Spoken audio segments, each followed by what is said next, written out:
Hello दोस्तों, आप सभी को प्रभु यीशु मसीह के नाम में जय मसीह की, परमेश्वर के नाम की स्तुति और महिमा हो। फिर से मैं आप सभी का स्वागत करता हूं हमारे एक और नए वीडियो में। दोस्तों, आज के जो हमारे वीडियो का टॉपिक है वो है क्या शारीरिक संबंध बनाना पाप है। जी हाँ, क्या सेक्स करना पाप है, इस टॉपिक पर आज हम बात करने वाले हैं। बहुत ऐसे कम लोग हैं जो बाइबल से इस टॉपिक पर बात करते हैं और समझाते हैं। बहुत बार मैंने इस सवाल को सुना है, बहुत सारे लोगों ने मुझसे पूछा था कि भैया हमें बताना बाइबल के अनुसार बाइबल क्या कहती है सेक्स के बारे में या शारीरिक संबंध बनाने के बारे में। तो आज मैं इस विषय पर बात करने वाला हूं। आप बहुत ध्यान से आज के वीडियो को देखिएगा क्योंकि आपके लिए बहुत ही ज़रूरी होने वाला ये वीडियो, क्योंकि बहुत सारे सवाल शायद आपके मन में भी होंगे शारीरिक संबंध यानी कि सेक्स से रिलेटेड। कई बार ये एक ऐसा टॉपिक है जो कोई जल्दी से कोई बनाता नहीं है, शर्म करते हैं इस पर बात करने के लिए। इसीलिए बहुत सारे लोगों के मन में सवाल दबा रह जाता है और वो कभी किसी से पूछ नहीं पाते हैं, चाहे वो उनके पास्टर हो, उनके विश्वासी हो, कभी इस चीज़ पे चर्चा नहीं कर पाते हैं कि बाइबल क्या कहती है शारीरिक संबंध यानी कि सेक्स के ऊपर। बाइबल के वचनों के अनुसार क्या ये सही है या फिर ये एक पाप की कैटेगरी में आता है। तो आज की इस वीडियो में मैं आपको बताने वाला हूं, इसलिए वीडियो को बड़े ध्यान से देखिएगा, स्किप करके बिल्कुल मत जाइएगा क्योंकि हमारा वीडियो ज़्यादा लंबा नहीं होता है। 7-8 मिनट का हमारा वीडियो होता है। पूरा वीडियो देख लीजिए, आपको पूरी जानकारी मिलेगी। और जो वचन आज मैं बाइबल से बताऊंगा उसको आप बाद में अपने बाइबल में ज़रूर पढ़िएगा और अच्छे से आपको समझ में आ जाएगा। तो वीडियो को बहुत ही ध्यान से देखें, पूरा देखें और पूरा देखने के बाद अपने मसीह भाई बहनों में वीडियो को शेयर करना बिल्कुल भी ना भूलें। तो चलिए दोस्तों, देर नहीं करते हुए आज के इस वीडियो को शुरू करते हैं। तो दोस्तों, जैसे कि मैंने वीडियो की शुरुआत में ही बता दिया कि आज मैं बात करने वाला हूं शारीरिक संबंध यानी सेक्स के ऊपर। जी हाँ दोस्तों, इस टॉपिक के ऊपर आपको बहुत कम ऐसे लोग मिलेंगे मसीह में। बहुत सारे लोग हैं जो संसार में इस पर टॉपिक पर बात करते हैं, लेकिन बहुत कम ऐसे प्रभु के लोग मिलते हैं जो कि इस पर खुलकर बात करते हैं, जबकि इस पर खुलकर बात करना चाहिए। अगर हम इस पर खुलकर बात नहीं करेंगे तो फिर एक मसीह व्यक्ति को कैसे पता चलेगा कि किस तरह से शारीरिक संबंध बनाना चाहिए और कौन सा शारीरिक संबंध सही है और कौन सा बाइबल के अनुसार पाप है। देखिए, ध्यान रखिएगा, शारीरिक संबंध यानी सेक्स करना बाइबल के अनुसार अच्छी बात भी है और बाइबल के अनुसार वो पाप की कैटेगरी में भी आता है। समझ गए? एक ही चीज के दो कारण हो सकते हैं और दो तरीके भी हैं। इसीलिए बहुत जरूरी है कि आप इसको समझ पाएं कि परमेश्वर की नजर में वो कौन सा जो शारीरिक संबंध है जो कि पवित्र ठहरता है और वो कौन सा शारीरिक संबंध यानी सेक्स है जो परमेश्वर की नजर में व्यभिचार ठहरता है। अगर आप इन दोनों में फर्क नहीं जानेंगे तो आप अनजाने में ही व्यभिचार कर बैठेंगे। इसीलिए बड़े ध्यान से समझिए बात को कि परमेश्वर ने जो शारीरिक संबंध यानी एक स्त्री और पुरुष का जो मिलन बनाया है वो पवित्र भी है, और दूसरा जो मनुष्य एक स्त्री पुरुष का जो मिलन होता है जो मनुष्य अपनी बुद्धि से करता है, कई बार वो व्यभिचार भी बन जाता है। तो आप इसको आपको समझना होगा कि आपके जीवन में ये सच में परमेश्वर के वचन के अनुसार हो रहा है जो कि पवित्र कहलाता है, या फिर ये आप जो कर रहे हैं, चाहे आप अपने साथी के साथ शारीरिक संबंध बना रहे हैं, अपनी पत्नी के साथ शारीरिक संबंध बना रहे हैं, वो कहीं पाप की कैटेगरी में या व्यभिचार की कैटेगरी में तो नहीं आ रहे जो कि क्षमा योग्य नहीं होगा, क्योंकि व्यभिचारी लोगों को अनंत काल के नरक में डाला जाएगा। इसीलिए आपको आज समझना बहुत जरूरी है। तो सबसे पहले मैं बताता हूं कि देखिए, एक स्त्री और पुरुष का जो शादी होता है तब वो पति पत्नी बन जाते हैं। तो पति पत्नी का जो शारीरिक संबंध होता है, एक दूसरे से जो प्रेम होता है, वो एक दूसरे का प्रेम का प्रतीक है कि पति पत्नी एक दूसरे से प्रेम करते हैं और शारीरिक संबंध करते हैं, तो उसमें कोई बुराई नहीं है। वो परमेश्वर की नज़र में पाप नहीं है, परंतु वो पवित्र है और ये परमेश्वर की ओर से दिया गया एक तोहफा है मनुष्य के लिए। क्योंकि जब हम उत्पत्ति में देखते हैं, परमेश्वर ने आदम को बनाया, तब समझ जानवरों को, समझ जीव जंतु को आदम के पास लाकर रखा, लेकिन उससे कोई मेल नहीं खाया। तब उसी के पसली से निकालकर, उसकी हड्डी को निकालकर एक स्त्री को बनाया जो कि हव्वा ठहरी और वो उसकी पत्नी के रूप में परमेश्वर ने उसको दिया और से कहा फलो फूलो और पृथ्वी पर भर जाओ।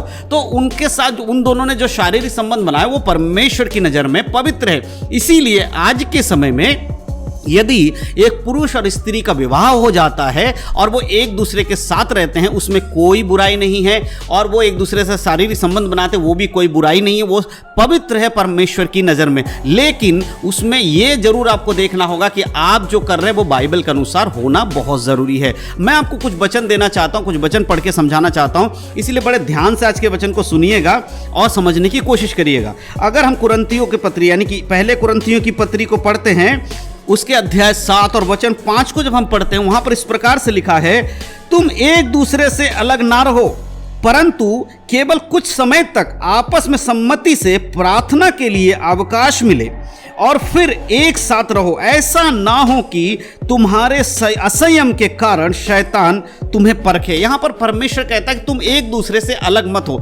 एक पति पत्नी का संबंध क्या है, वो एक दूसरे के साथ रहे, एक दूसरे से प्रेम करें। कुछ समय के लिए प्रार्थना के लिए आप अलग रहो, ऐसा कोई दिक्कत नहीं। प्रार्थना के समय में आप एक दूसरे को, कई ऐसी परिस्थितियां आ जाती हैं अपनी आपसी संबंधी में, आप मतलब खुद एक दूसरे से बात विवाद करके विचार करके आप कुछ समय के लिए अलग रहो, लेकिन इतना अलग मत रहो कि तुम्हें शैतान परखे। कई बार क्या होता है ना, पति पत्नी के बीच में लड़ाई हो जाती है या गुस्सा हो जाते हैं, उसके बाद कई कई दिनों तक वो लोग बातचीत नहीं करते। देखिए ये आपके लिए बहुत खतरनाक है। जब ऐसी कोई परिस्थिति आ जाती है तो पति पत्नी का जो समय, अलग होने का समय ज्यादा हो जाता है, तो शैतान काम करना शुरू कर देता है। उसमें होता क्या है कि पति पत्नी से नाराज है, पत्नी पति से नाराज है, इसीलिए एक दूसरे के साथ वो उठना बैठना या शारीरिक संबंध बनाना पसंद नहीं करते। इसमें शैतान को अवसर मिल जाता है और वो व्यभिचार को लेकर आता है। फिर पति किसी दूसरे स्त्री की ओर खिंच जाता है और पत्नी किसी दूसरे पुरुष की ओर खिंच जाती है। इसीलिए परमेश्वर का वचन कहता है कि ज्यादा देर एक दूसरे से अलग ना रहो, क्योंकि परमेश्वर ने तुम्हें एक करके जोड़ा है। अब तुम अलग नहीं हो और तुम दोनों का जो शरीर है वो एक, अब एक दूसरे के ऊपर अधिकार है।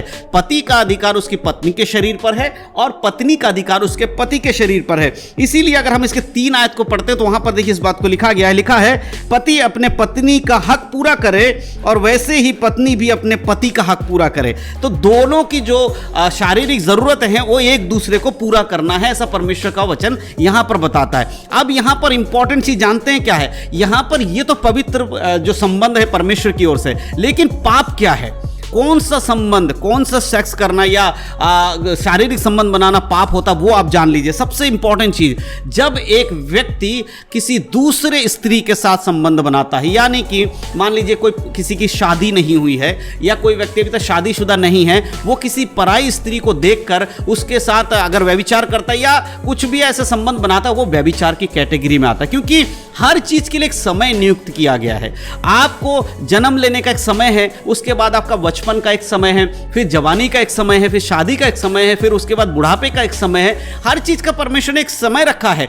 आपको वो समय आने पर परमेश्वर आपको एक जीवन साथी देगा, उस समय तक आपको इंतजार करना है और प्रार्थना के साथ जीवन चलाना है। आजकल खासकर हमारे नौजवानों में एक चीज देखा जा रहा है कि वो संयम नहीं रख पाते हैं, ठीक है, वो संयम नहीं रख पाते हैं। तो यहां पर परमेश्वर का वचन, अगर आप 1 कुरिन्थियों उसके 7 अध्याय के 9 आयत को पढ़ते हैं, यहां पर लिखा है, परंतु यदि वे संयम ना कर सके तो विवाह कर ले, क्योंकि विवाह करना कामुकतुर रहने से भला है। अगर आप कंट्रोल नहीं कर पाते हैं और आप वयस्क हैं, जवान हैं, तो आप शादी कर लीजिए। क्योंकि ऐसे में क्या होता है ना, अगर आप शादी कर लेंगे तो आपको जीवन साथी मिलेगी जो आपके लिए परमेश्वर ने बनाया है और वो पवित्र रिश्ता आप दोनों के बीच में बनेगा। लेकिन आज के समय में हमारे समाज में या आज हम देखते हैं हमारे नौजवानों के बीच में बहुत ज्यादा ये कामुकता फैलती चली जा रही है और वो परमेश्वर के वचन के अनुसार एक विवाह करने की बजाय वो अपने लिए एक ऐसे साथी को ढूंढ लेते हैं जो टाइम पास कहते हैं, जिसे ना आजकल बहुत सारे गर्लफ्रेंड बॉयफ्रेंड वाला सिस्टम हो गया है।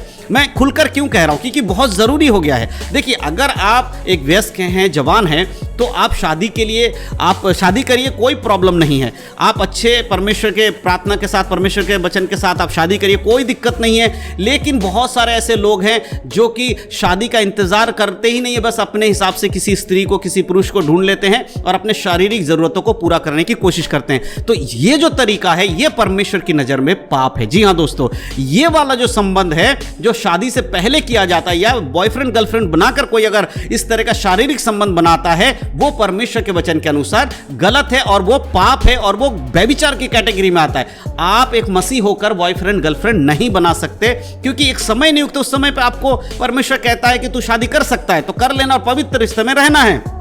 और आज के समय में बहुत सारी जो बातें, उनमें से एक बात यह भी है कि बहुत सारे नौजवान लोग आज शादी से पहले और गर्लफ्रेंड बॉयफ्रेंड नहीं बनाते। कई सारे लोग ऐसे मसीह लोग हैं जो कहते हैं कि भैया हम गर्लफ्रेंड बॉयफ्रेंड नहीं बना सकते हैं, परमेश्वर का वचन मना करता है। लेकिन वो इससे भी बड़ी गलती कर रहे होते। क्या कर रहे होते हैं? वो गंदी फिल्मों को देख रहे होते हैं। वो गंदी फिल्मों को देखकर अपने कामुकता को कंट्रोल करते हैं और उनको लगता है कि ये ठीक है, हम किसी से संबंध थोड़ी बना रहे देख रहे हैं। मेरे प्रियो, आज के समय में बहुत ज़्यादा ये हो रहा है। इसीलिए आपको समझना समझना होगा कि व्यभिचार की कैटेगरी में वो भी आते हैं जो कि गंदी फिल्में देखते हैं। आजकल हमारे हिंदुस्तान में बहुत ज़्यादा इस चीज़ को देखा जा रहा है, पॉर्न वीडियोस को देखा जाता है।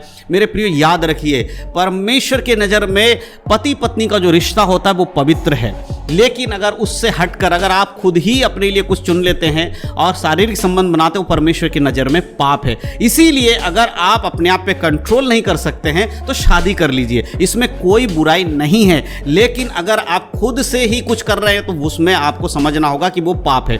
और एक चीज़ मैं आपको बता देना चाहता हूं, जो शादीशुदा लोग हैं उनके लिए भी चेतावनी है कि वो सिर्फ अपने यदि पति है तो अपने पत्नी पर ही विश्वास करे, उसी के साथ पूरा जीवन बिताए, एक शारीरिक संबंध बनाने के लिए अपने पत्नी का ही साथ रहे और पत्नी अपने पति के साथ ही रहे।